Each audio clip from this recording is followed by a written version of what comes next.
Hello बच्चों, मैं अजय कटियार आज आपके लिए एक नई शुरुआत लेके आया। ये शुरुआत मेरे उन स्टूडेंट्स के लिए है जो जेई के लिए प्रिपेयर कर रहे हैं या फिर नीट के लिए प्रिपेयर कर रहे हैं और वो तैयारी बिल्कुल बेसिक से करना चाहते हैं। तो ये शुरुआत हम एक मैथमेटिक्स पोर्शन से करते हैं। आपको पता है मैथमेटिक्स का एक इंपॉर्टेंट रोल है फिजिक्स में। वो रोल इस वजह से है क्योंकि कहीं ना कहीं फिजिक्स के क्वेश्चन आपको सॉल्व करने में मदद करता है मैथमेटिक्स। तो मैथमेटिक्स से शुरुआत करेंगे और मैथमेटिक्स में आज जो सबसे पहला टॉपिक मैं आपको पढ़ाने वाला हूं, जिस टॉपिक के बारे में हम चर्चा करने वाले हैं, उस टॉपिक का नाम है बेटा ग्राफ। क्या नाम है? ग्राफ। कई बार बच्चों का क्वेश्चन होता है कि सर आप मैथमेटिक्स से क्यों स्टार्ट कर रहे हैं, आपको फिजिक्स पढ़ाना चाहिए। अगर आप फिजिक्स टीच कर रहे हैं, फिजिक्स स्टार्ट कर रहे हैं, तो अपने फिजिक्स की बात करनी चाहिए। आप इनिशिएट ग्राफ से क्यों कर रहे हैं या फिर मैथमेटिकल टूल से क्यों कर रहे हैं? तो मैं आपको बिलीव दिलाता हूं कि थ्रू आउट द ईयर या फिर आप बोल सकते हो आगे आने वाले सिलेबस में आपको मैथमेटिकल टूल का बहुत ज्यादा इंपॉर्टेंट रोल मिलेगा। वो रोल धीरे धीरे करके आपको समझ आएगा, लेकिन शुरुआत जब मैं कर रहा हूं, इस शुरुआती अंडरस्टैंडिंग को आपने मेंटेन करना है और धीरे धीरे करके मुझसे कनेक्ट करना है। मैं ये बिलीव दिलाता हूं कि यार आपको एट द एंड हर बात समझ में आ चुकी होगी। तो शुरुआत है ग्राफ से। तो मन में बात आती है कि ग्राफ बेसिकली है क्या? नाम तो बहुत बार सुना होगा। सिक्स्थ स्टैंडर्ड की बात करें, सेवेंथ की बात करें, तो ग्रीन कलर का एक पेपर आपके सामने होता था और टीचर्स आपको एक्स और वाई की वैल्यूज दे देते थे और कहते थे ग्राफ बनाओ। ऐसा बोलते थे कि नहीं? और आप क्या करते थे? आप point dot dot dot create करके आप स्ट्रेट लाइन बना देते थे या फिर कोई कर्व बना देते थे। तो कहीं ना कहीं ग्राफ वर्ड सुनते ही आपके मन में एक इमेज क्रिएट हो जाती है, बट एग्जैक्टली उसकी एनालिसिस क्या है उसके बारे में हम आज चर्चा करेंगे। तो ग्राफ को समझने से पहले एक शब्द समझते हैं बेटा, फंक्शन। कौन सा शब्द समझते हैं? फंक्शन। मैंने स्क्रीन आपके सामने कुछ इस प्रकार की इस वजह से ली है क्योंकि आपको पता है प्रॉपरली मैं आपको समझा पाऊंगा इस स्क्रीन पे। तो यार फंक्शन वर्ड की अंडरस्टैंडिंग हमें सबसे पहले मेंटेन करनी है। यानी सबसे पहले हमें समझना क्या है? फंक्शन। अरे भैया ये वो वाला फंक्शन नहीं है जो घर में हम लोग करते हैं, नाच गाना प्रोग्राम नहीं होने वाला। ये मैथमेटिकल फंक्शन की बात कर रहे हैं। तो फंक्शन का मतलब क्या है? फंक्शन को हम सिंपली लिखते हैं रिलेशन बिटवीन टू और more than two dependent and independent variable, dependent and independent variable, independent variable.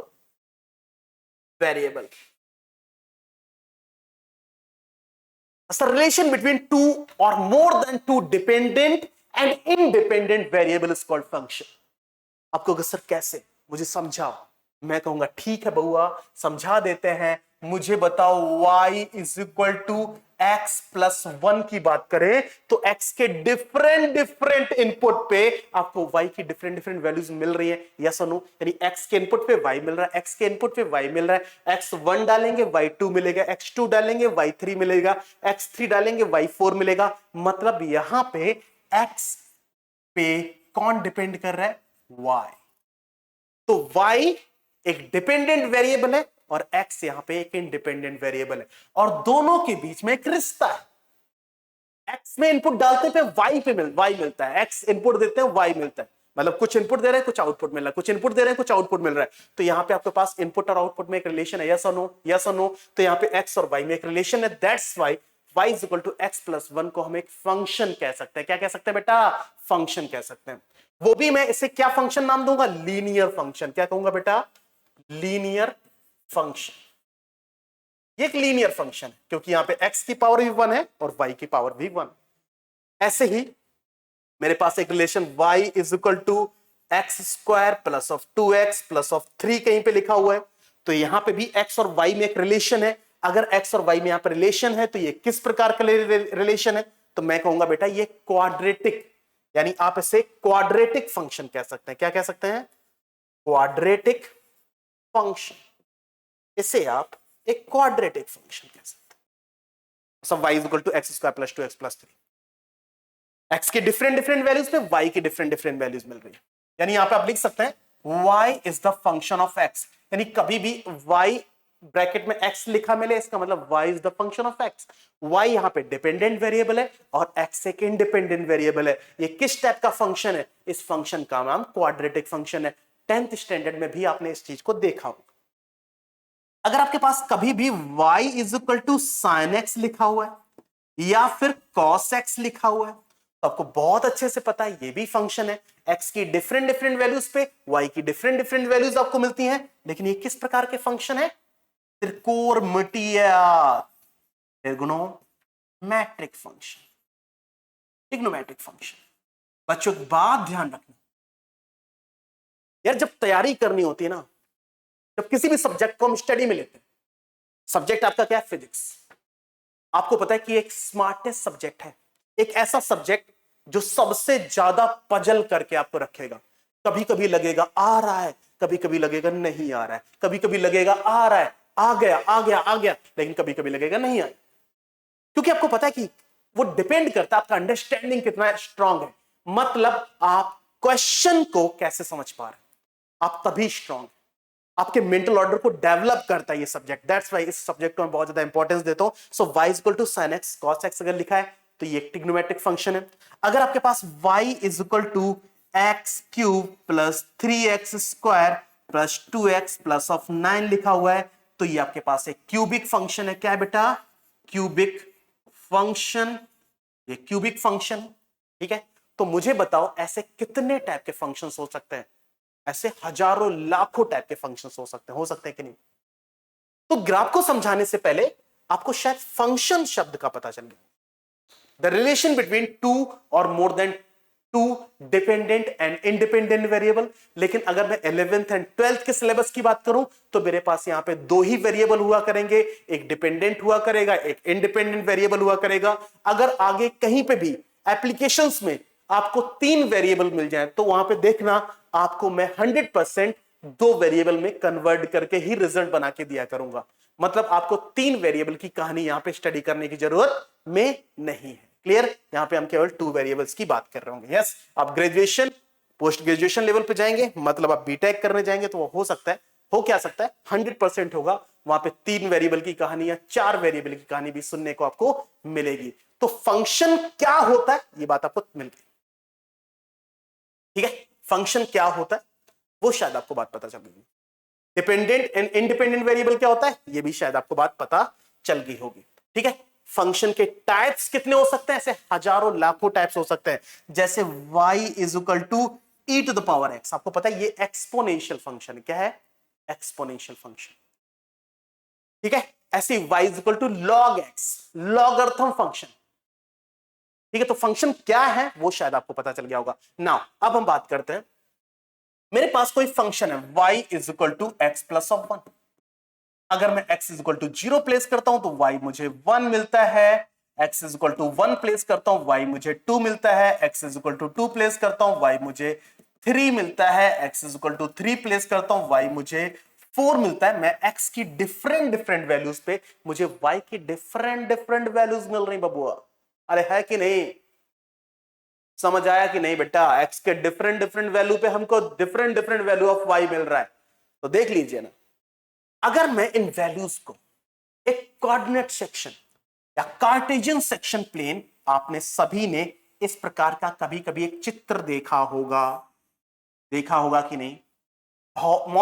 Mathematics की भाषा में इसे आप कार्टेशियन सेक्शन प्लेन कहते हैं। क्या कहते हैं बेटा? कार्टेशियन सेक्शन प्लेन कहते हैं। यहां पे आप इसको एक्स एक्सेस मान लीजिए, इसको वाई मान लीजिए। ये एक्स का 1 2 3 4, 1 2 3 4, वाई का 1 2 3 4। जब x की वैल्यू 0 है तो y 1 है, तो मुझे ये वाला पॉइंट मिल गया। जब x की वैल्यू 1 है तो y कितना है? 2, तो ये वाला पॉइंट मिल गया। जब x की वैल्यू 2 है तो y कितना है? 3, तो ये वाला पॉइंट मिल गया। जब x की वैल्यू 3 है तो y 4, तो आपके पास ये वाला पॉइंट मिल गया। अगर मैं इन चारों पॉइंट्स को मिला दूं तो मुझे लगता है कुछ इस प्रकार की ज्योमेट्री आपके सामने ड्रॉ हो जाएगी। अरे बनेगी कि नहीं बाबू? तो y is equal to X plus 1 से प्राप्त डेटा को मैंने कार्टेशियन सेक्शन प्लेन पे प्लॉट किया तो मेरे पास एक ज्योमेट्री ड्रॉ हुई है और इसी ज्योमेट्री को आप कह देते हैं बेटा ग्राफ। क्या कह देते हैं? Graph. This is the graphical representation of this given function. अगर मैं इस फंक्शन को ग्राफिकली प्लॉट करूं तो मुझे ऐसा कुछ मिलेगा।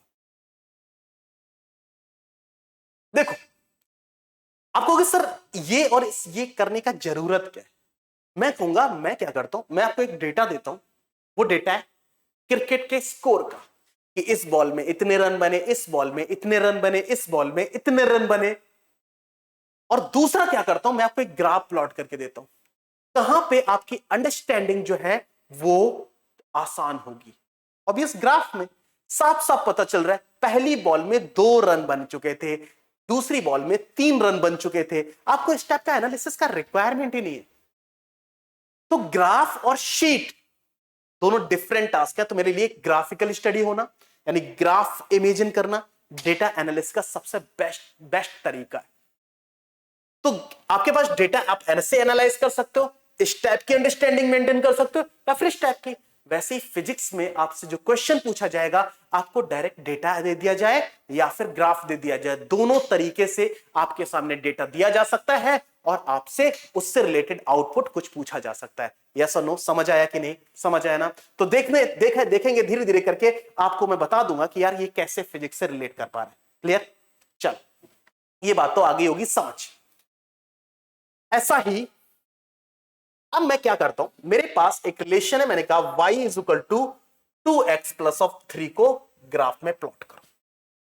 तो आप क्या करते हैं, x की वैल्यू डालते हैं, y की वैल्यूज मिलती, x की वैल्यू डालते हैं, y की वैल्यू मिलती, x की डिफरेंट वैल्यूज पे आपको y की डिफरेंट वैल्यूज मिलती। लेकिन मैंने कहानी में बदलाव किया। अरे मैंने क्या किया, कहानी में कर दिया बदलाव में मैंने क्या किया, सबसे पहले ये किस प्रकार का फंक्शन है, लीनियर फंक्शन है। कैसा है बच्चों?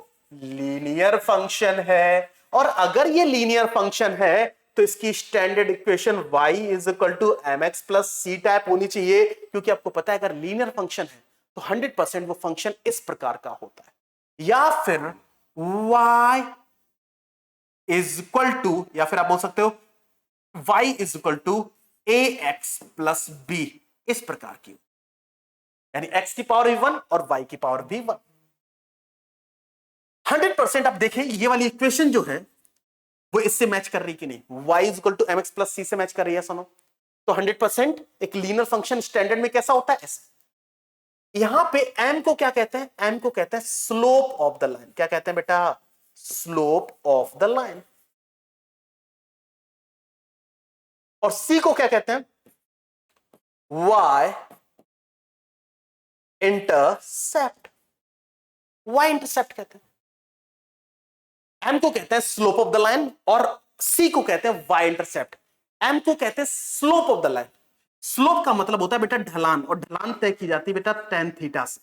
मतलब अगर मुझे m का पता हो तो मैं लाइन किस एंगल से जा रही है, यानी x एक्सिस के साथ कितना एंगल बना रखी है, वो पता लगाया जा सकता है। जैसे y equal to 2x plus 3 में m की वैल्यू कितनी है, 2। क्या मैं 2 को tan थीटा के बराबर लिख सकता हूं? क्या वहां से मैं थीटा की वैल्यू कैलकुलेट कर सकता हूं? यस और नो? कर सकता हूं, जिससे मुझे यह पता चल जाएगा लाइन एक्स एक्सिस के साथ कितना एंगल बनाती हुई जा रही है। और सी हमें यह बता देगा कि लाइन वाई एक्सिस को किस बिंदु पे कट कर रही है, किस पॉइंट पे कट करती हुई जा रही है। ठीक है? क्लियर? क्लियर है? बहुत ही आसान तरीका। अब देखते हैं, मेरे पास एक फंक्शन है y is equal to root 3x plus 2। मुझे इसका ग्राफ बनाना है, तो मुझे पता है इसे कंपेयर कर सकते हैं y is equal to mx plus C से। यहां पे m का वैल्यू जो है वो रूट 3 के बराबर है। m को आप tan थीटा के इक्विवेलेंट लिख सकते हैं। यहां पे थीटा की वैल्यू 60 डिग्री लिख सकते हैं।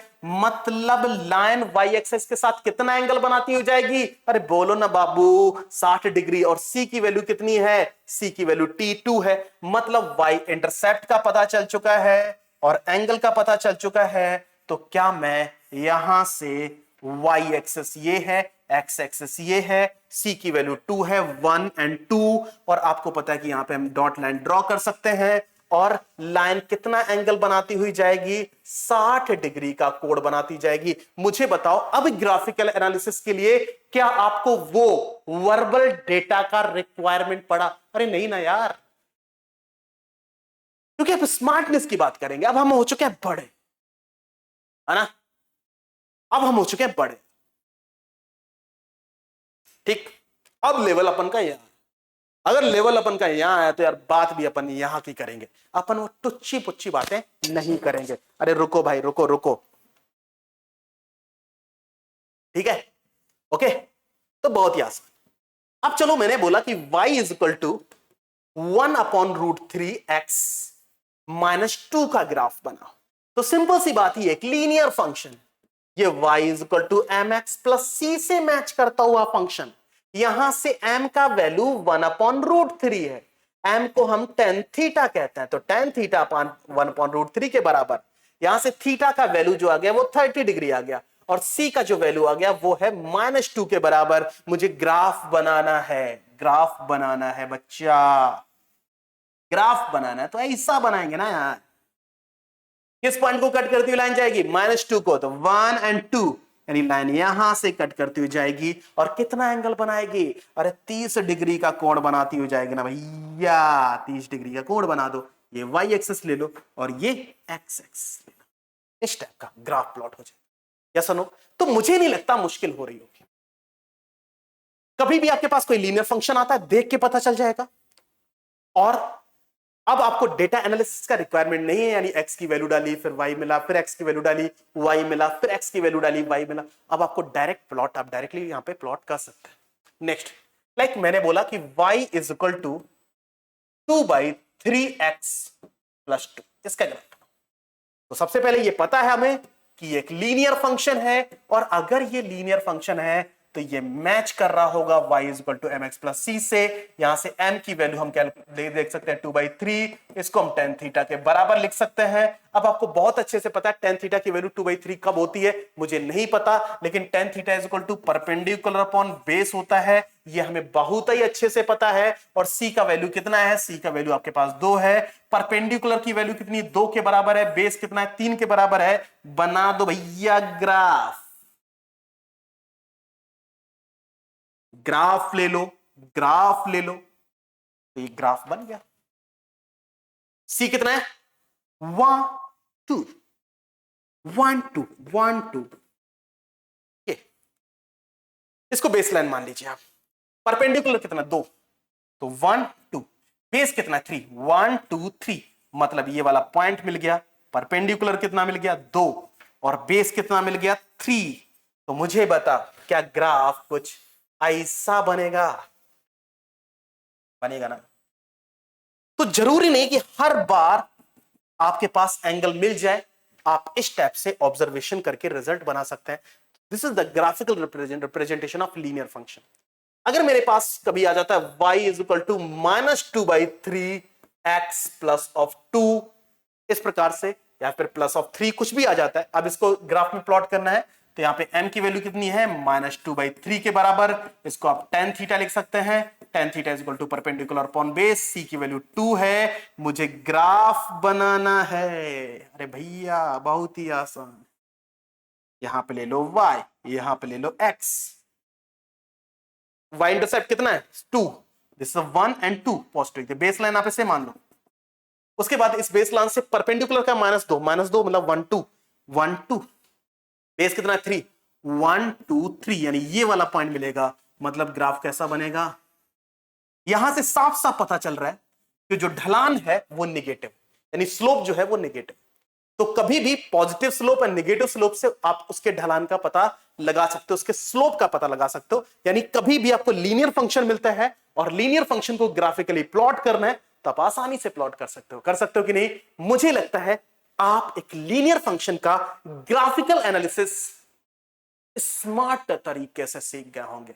अरे सीखे कि नहीं, अभी हम इसको फिजिक्स में इंप्लीमेंट करके दिखा देंगे, अभी दिखाते हैं। देखिए, मुझे बताओ 9th स्टैंडर्ड सभी पास, 9वीं क्लास पास की, वहां पे अगर आपसे पूछा जाए, आपने एक्सेलरेशन वर्ड सुना था, एक्सेलरेशन वर्ड सुना था, आप कहोगे हां सर बिल्कुल सुना था।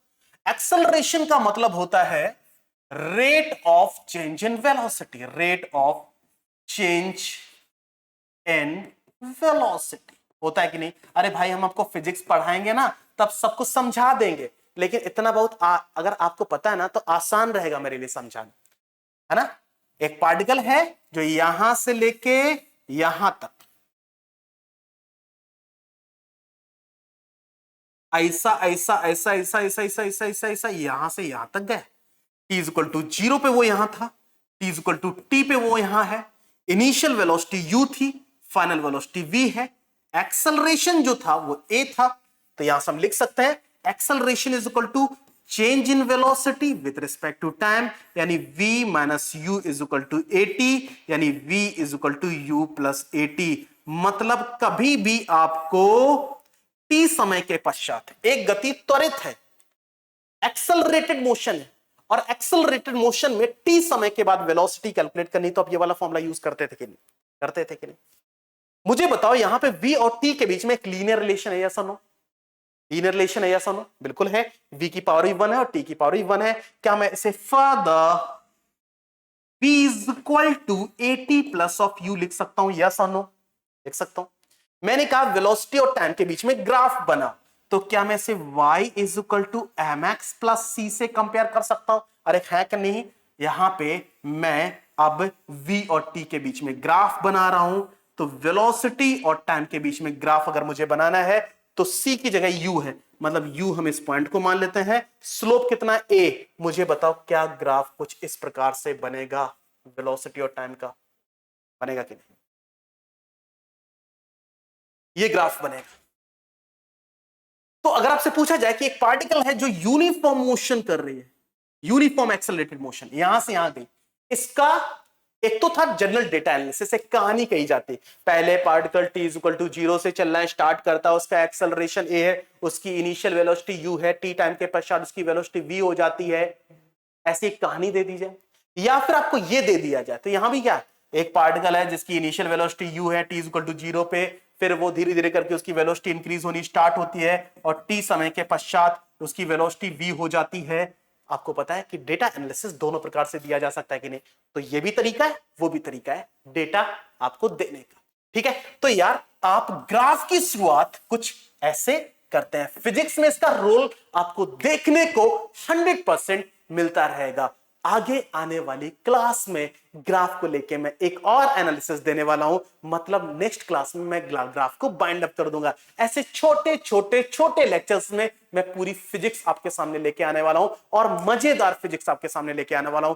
आज के सेशन में इतना, मिलते हैं नेक्स्ट सेशन में। तब तक के लिए आप लोग अच्छे से पढ़ाई करते रहिए, और नेक्स्ट क्लास में आना ना भूलिएगा।